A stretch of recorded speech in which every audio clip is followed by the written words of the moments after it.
അപ്പോൾ ഇവിടുത്തെ അനുഭവം വെച്ച് നോക്കുമ്പോൾ നമ്മൾ എല്ലാവരും സാധാരണ മനുഷ്യന്മാരാണ്. അപ്പോൾ ഓരോരുത്തർക്കും എല്ലാവരുടെയും ക്യാരക്ടർ ഒരുപോലെ ആയിരിക്കത്തില്ല. അപ്പൊ ഇവിടെ വരുന്നതിന് മുന്നേ എന്നെ ഇങ്ങോട്ട് വിളിച്ചപ്പോൾ എല്ലാവരും ചോദിച്ചാൽ നീ എന്തിനാ ശരിക്കും പോകുന്നത്, പേയ്മെന്റിന് വേണ്ടിയിട്ടാണ്. അപ്പൊ എനിക്ക് ആദ്യം വേണ്ടത് എന്താ എക്സ്പീരിയൻസ് ചെയ്യണമെന്നുണ്ട്. കാരണം ഇവിടെ നിന്ന് പോയവരൊക്കെ പലരും എനിക്ക് അറിയാം. അപ്പൊ അവരൊക്കെ ഓരോ അനുഭവങ്ങൾ പറയുന്നുണ്ട്. പോണ്ടാന്ന് വരാൻ പറഞ്ഞിട്ടുണ്ട്. അപ്പൊ ഈ പോണ്ടാന്ന് പറയുമ്പോൾ അതിലെന്തെങ്കിലും ഒരു കാരണം ഉണ്ടാവുമല്ലോ എന്ന് വിചാരിച്ചിട്ടാണ് ഞാൻ ഇങ്ങോട്ട് വരുന്നത്.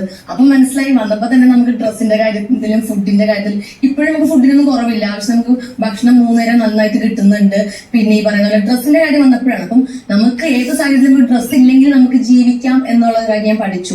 2 ഡ്രസ്സെങ്കിൽ 2 ഡ്രസ്സ് വെച്ച് നമുക്ക് നമ്മൾ ഓരോ ദിവസം കഴിഞ്ഞു പോകാന്നുള്ള കാര്യത്തിൽ ഞാൻ പഠിച്ചു.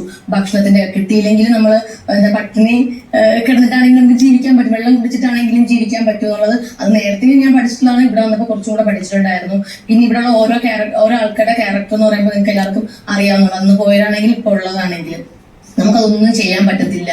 അപ്പം ഞാൻ ക്ഷമിക്കാൻ കുറച്ചും കൂടെ പഠിച്ചിട്ടു. ഞാൻ എന്റെ ജീവിതത്തിൽ എന്നെ പഠിപ്പിച്ചിട്ടുള്ള ഒരു കാര്യമാണ് ക്ഷമിക്കുക എന്നുള്ളതാണ്. അപ്പൊ ഇവിടെ വന്നപ്പോൾ ഞാൻ കുറച്ചും കൂടെ ക്ഷമിക്കാൻ പഠിച്ചു. പിന്നെ എന്റെ ഒരു ക്യാരക്ടർ വെച്ച് നോക്കുകയാണെങ്കിൽ ആരെങ്കിലും നമുക്ക് ഇഷ്ടമില്ലാത്ത ഒരു കാര്യം, നമ്മൾ പറയാത്തൊരു കാര്യം പറഞ്ഞു എന്ന് പറയുമ്പോഴേക്കും ഞാൻ ചിലപ്പോൾ അവരെ ഞാൻ എന്താ പറയണ്ട തിരിച്ച് ഫിസിക്കലായിട്ട് എന്തെങ്കിലും ചെയ്യാറാണ് പതിവ്. പോയി തള്ളയോ അല്ലെങ്കിൽ ഇനി മേലെ അങ്ങനെ ചെയ്യരുതെന്നൊക്കെ പറഞ്ഞ് ഞാൻ പിടിച്ചു മാറ്റാം. ഞാനിപ്പോ കരുതിനേക്കാളും കൂടുതൽ ഞാൻ പിടിച്ചു മാറ്റി ചുമ്മാ ഇങ്ങനെ അടിക്കുകയൊക്കെ അന്ന് ഷിയാസ്ക വന്നപ്പോ കണ്ടിട്ടുണ്ടായിരുന്നു. ഇക്കെന്ന് പറയുമ്പോൾ അത് എനിക്ക് ഇവിടെയുള്ള എല്ലാവരെക്കാളും കൂടുതൽ എനിക്ക് എന്താ പറയണ്ട ഒരു ബോണ്ടുള്ളത് പുള്ളിക്കാരനായിട്ടാണ്, ഒരു കണക്ഷൻ ഉള്ളത് പുള്ളിയായിട്ടാണ്. അതുകൊണ്ടാണ് എന്റെ ഒരു പെട്ടെന്ന് എനിക്ക് ഉണ്ടായത് ഞാൻ പുള്ളിയെടുത്ത് കാണിച്ചത്. എനിക്ക് എന്റെ ഒരു ക്യാരക്ടറാണ് അത്.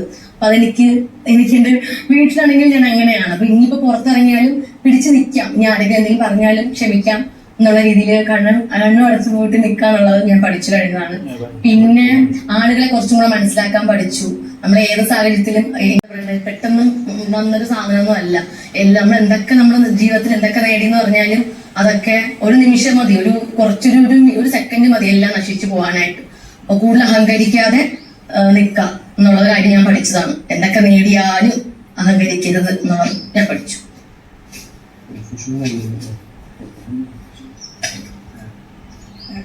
എന്റെ പ്രൊഫഷൻ ആക്ടിങ് തന്നെയാണ്. മുന്നോട്ടും അത് തന്നെയാണ് എനിക്ക് ഇഷ്ടം കൊണ്ടുപോകാൻ. ബിഗ് ബോസ് എല്ലാവരും കഴിഞ്ഞു. ബിഗ് ബോസ് സാഹചര്യം